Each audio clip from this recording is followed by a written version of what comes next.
AATIP 呢，全名叫先进航空威胁识别项目，是五角大楼的 UFO 项目，是美国防部于07年至12年间斥资2200万美元开展的先进航空航天威胁识别计划。他们的意思就是指在研究一系列不确定的威胁。美国国防情报局就公开了由高级航空航天识别威胁计划资助的37项研究项目清单，其中就有隐形斗篷、可穿越的虫洞、星际之门、负能量、反重力在航空航天中的应用、曲速引擎、暗能量以及高维度操纵，还有反物质推进等等等等，全部都是一些我们在科幻电影中所听说过的高科技项目。而故事呢，要从2017年开始说起。当时的《纽约时报》首次公开了鲜为人知的一个消息就是我们当年很火的那个3段 UFO 视频。他们说这是由美军飞行员在04年到15年前拍到的。视频曝光之后呢，外界当时一片哗然，大家也都纷纷的开始在网上疯狂的转载以及讨论这些视频。相对于民间的热情呢，美方对于这些话题当时全是沉默以对。在19年呢，美海军发言人格拉德12首次就对于《纽约时报》曝光的这个视频做出了回应。他就承认这些视频是真实存在的，不过他强调美军将这些视频定义为不明航空现象，而不明飞行物是这项计划的直接焦点，所以现在人们称之为不明飞行现象，而简称 UAP。他说那些视频是被泄露出来的，到底是谁当时向这个《纽约时报》泄露的信息呢？有人说应该是 AATIP 的前任主管路易斯·埃利佐多。国防部当时就宣称该部门及其2200万美元的资金呢，在2012年之后就已经终止了呗。但是非常奇怪的是，根据他的内部工作人员表示呢，该计划呢在2017年及其以后仍然依旧在运行着，并声称该计划于2007年呢由美国防部情报局启动，该计划过去的10年间从未中断过。但相关的信息却很少被披露出来。该计划的前任主任美国军事情报官路易斯·埃利佐多呢，在执行该计划的10年后，也就是2017年从五角大楼辞职，并证实该部门就是由早先的这个先进航空计划演变而来的。埃利佐多就说他不必再隐藏在阴影之中，他将具有新的透明度。埃利佐多是为数不多的具有安全许可的科学家和政府官员。他虽然没有实物的证据呢，但他自己宣称他相信来源不明的物体曾经坠落过，部分的材料呢已经被收集并用于研究了。据访问和涉密的文件显示呢，10多年以来五角大楼的该计划一直在对国会、航空公司的高管以及其他政府官员进行秘密的报告。不过后来他们换了一个名字叫做不明航空现象特遣队。一位五角大楼的 UAP 特遣队首席科学家特拉维斯·泰勒呢，就接受了调查记者乔治·纳普的采访。泰勒拥有光学科学与工程博士学位、物理学硕士学位、航空航天硕士学位、天文学硕士学位、电气工程学士学位，是一位科学界的大咖。那记者当时就问博士当你加入 UAP 特遣队的时候，你会回去看他们之前所研究过的一些 UFO 案例吗？博士说当然事实上他对所有的案例都进行了非常详细的研究，其中有一些东西不是典型的人造航空器。记者就说那你认为自己了解的这些飞行物的背后物理原理吗？博士就说我不了解，他说我觉得我不懂他们的物理原理，我所理解的是他们正在以一种我们不知道的方式飞行，那里正在发生的事情似乎是这些物体在无任何可识别的推进系统的情况下而发生了推进，因为我们根本看不到它们的排气雨流也看不到端流的航迹。另一件事情是我们没有观察到他们在通过不同的介质时候周围的物质会发生变化。例如就是像网络上的那个波多黎各的那个视频一样，有一个东西呢直接飞入了水中，而没有水花，没有尾迹，速度呢约为74英里每小时。而要将一个我估计大约有篮球大小的东西在水下以74英里的时速移动的话，那么它需要2台里尔发动机才能够保持其推进力。如果发生这种情况的话，你就会看到在水下有搅动，但事实并非如此没有观察到任何的介质扰动。那记者又问，我们听到一种质疑呢，这些视频为何都是模糊的？为什么我们没有清晰的视频呈现呢？因为军方拥有强大的传感器和摄像头为什么我们却总是得到这种模糊的东西？有没有什么其他原因难道是它周围的磁场或类似的东西会干扰目击者获得真正清晰的近距离的图像吗？博士说是的。打个比方说视频呢是用前视红外线瞄准吊舱而拍下的，也就是用来拦截不明物体的这个大黄蜂战斗机上的红外设备而拍摄的。它是由雷神公司制造的一款令人惊叹的设备。红外吊舱其实捕捉到了非常清晰的图像，但当你看着视频中的物体的时候，它的温度数据立刻饱和了，这就意味着这个东西它真的很热，它会使这个红外相机的成像也瞬间饱和，所以你就看不到它的形状的任何细节。而在它的周围，尽管天气非常的热，但它的周围是一个非常寒冷的一个空气区域。因为在高空呢，红外成像非常的热到非常的冷，就会产生一个气泡状的过渡区，使其无法清晰的呈现物体的边缘。这表明有某种东西正在创造一种场推进的方式，它正在自己的周围创造某种震荡区域，但这在物理学上暂时呢没有任何已知的可行性。所以博士说，根据我的计算呢，如果这个装置无论它是什么，假设它距离战斗机呢超过8公里，那么红外吊舱的数据意味着它必须处于铝熔点的温度，但如果它超过50公里的话，那它就是钢熔点的温度。这就是它在传感器上以这种方式呈现出来的温度。所以这并不像是某些民间质疑者认为的那样，这是一架30英里以外的喷气式飞机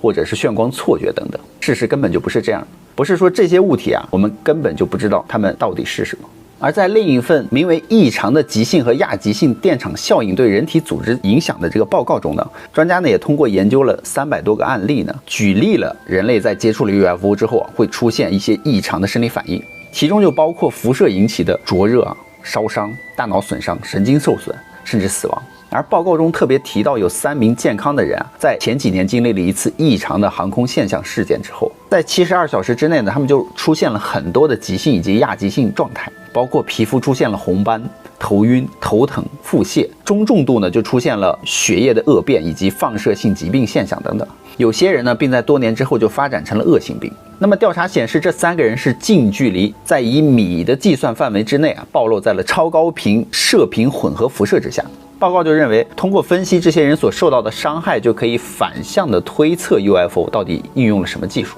埃里佐多还提到了一些奇怪的现象，就是这些靠近 UFO 的人他们都明显的会感受到时空扭曲的变化。当他询问那些接触过 UFO 的人的时候，有什么特别感受吗？他们通常都会说，感到真的很奇怪我感觉到我在那里只过了5分钟，而一看手表呢，已经半个小时过去了。这到底是怎么做到的？埃里佐多认为这些情况很有可能和时空扭曲息息相关。埃里佐多就说，让我们来谈一谈这个 AATIP 项目到底完成了哪一些工作。他说这个项目是07年创立的，我是08年才加入的，直到10年才正式接管了项目。早些年呢，他们首次创办了单一的情报收集处，来自各地分散的情报会汇聚于此，当时并有较高层的部门监管。但是美国的政府现在已经解散了高级航空航天识别威胁计划，并花费相当多的资金来研究了一些奇怪的技术，比如说隐形斗篷、反重力装置、虫洞实验，以及用核爆炸物炸穿月球等提议。这些文件包括近1600页的报告提案和会议记录揭示了 AATIP 的一些奇怪的研究。那么这些都是国防部计划的一部分但一直到2017年才被公众所知。所以 AATIP 所做的不仅仅是调查 UFO 事件，他们还讨论了各种先进的技术和可行性。而这些可行性的计划就包括了虫洞、星际之门、暗物质、高频引力波通讯、曲速引擎驱动、跨维度操纵，以及许多其他主题的报告。那么这些项目听起来很像是科幻小说里面才会出现的技术难道我们现在的地球真的已经有了吗？佐多说呢，虽然许多的报告提到的技术非常先进，但是有些明确的都不切实际。例如他说关于隐形隐身的报告中，他就写到，完美的隐形设备是不可能的，因为它们需要接近无线光速的材料。而报告里写到，基于微波的传感器不可见的物体的隐身设备呢，如雷达和运动探测器绝对是现有技术触手可及的。而其他的报告呢，也并不回避现实比较先进的技术的决心。比如在一份报告中说到这个暗物质引擎，里面的报告就提出了一项计划，在月球中心寻找极轻的金属。那么这些金属可能比钢轻10万倍，但仍然具有钢的强度。为了达到月球的中心呢，项目建议要使用热核爆炸呢，在月球的地壳和地幔中爆破出一条隧道来，这根本就不切实际嘛。而五角大楼的发言人说AATIP 的项目是调查国外先进的航空航天武器系统在未来的40年的应用情况以及未来的技术发展预测，并建立一个先进的航空航天技术专业中心。所以以下的研究清单中列出了37项未来的科幻高科技技术。第一项呢名叫惯性静电约束核聚变技术，第2项叫载人升空探测先进核动力推进技术，第3项叫大功率脉冲微波技术，第4项是空间介入技术，第5项是基于真空时空度量工程的先进航天航空技术，第6项是生物传感器和生物微机电系统，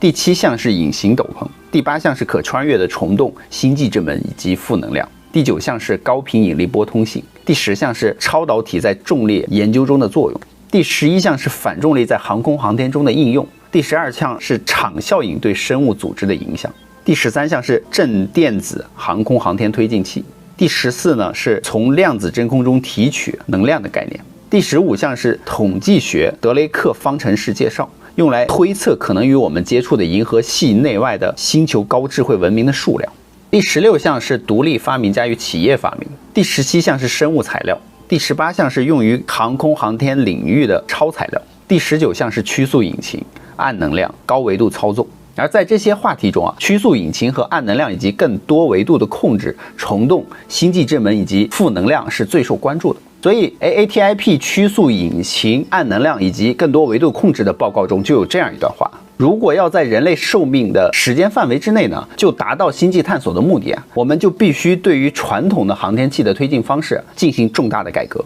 而 AATIP 给出的答案就是必须要使用曲速引擎。看过《星际迷航》的朋友们，对于曲速引擎这个概念应该就有些熟悉了。在电影中，一架装载着曲速引擎的宇宙飞船可以以超过光速的速度来航行，同时呢又回避了相对论中提到的时间膨胀的问题。这原本是科幻电影中的设计可是在94年，墨西哥的一位物理学家米格尔·阿库别瑞呢就提出了这种时空数学原型，所以曲速引擎也被称为阿库别瑞引擎。而阿库别瑞引擎是说宇宙飞船在一个特殊的曲速的泡泡中呢，泡泡内的空间呢是平直的，所以宇宙飞船在泡泡当中并不是真的在移动，而是要泡泡带着它走。那么这种方式呢，它就没有违反广义相对论中的物体速度不可以超越局域光速的限制。所以按照这个曲速引擎的概念呢，这个泡泡是通过了收缩前方的空间，在飞船的后部呢进行延展这样一种方式，从而使得飞船实现了瞬移。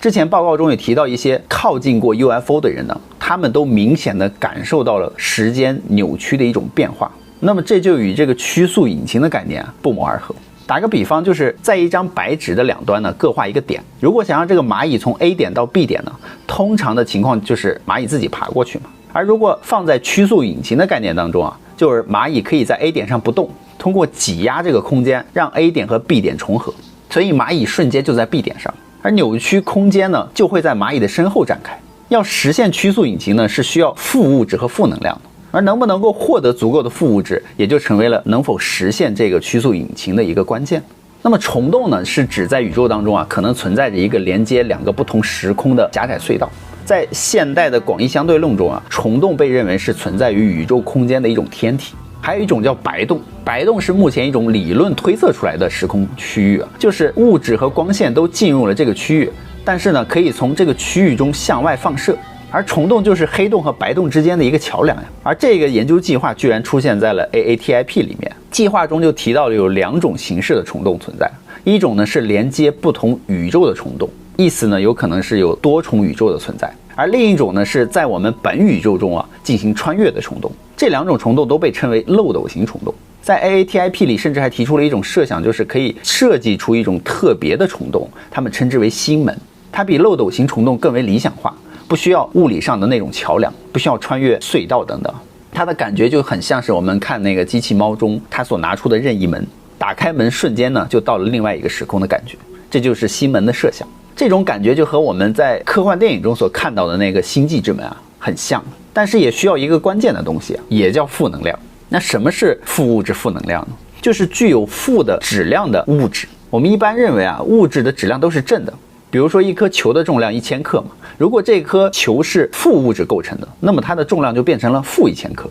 这种负物质不会受到重力的吸引，反而会被排斥，所以听起来就很像是反重力，但它和反重力不是一回事儿。目前人类还在努力的寻找负物质，不过其实已经有实验证明负能量呢是的确存在的。在一种叫做卡西米尔实验的效应中有2块中性不带电的电磁金属片呢距离很遥远的时候，它们之间的能量为0。当它们彼此靠近，我们就能够从中呢吸取能量。而那个时候的金属板的能量就是负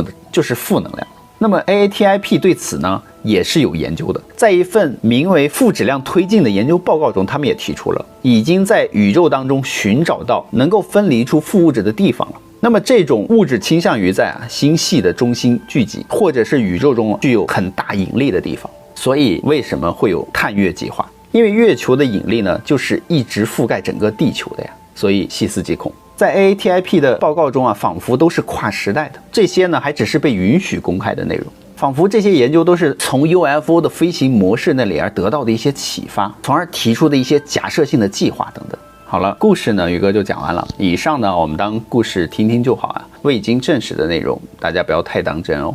好啦，我们今天的视频就到这，别忘了宇哥与小唐的视频是每3天更新一期哦，别忘了订阅关注宇哥与小唐的频道哦，拜拜，拜拜。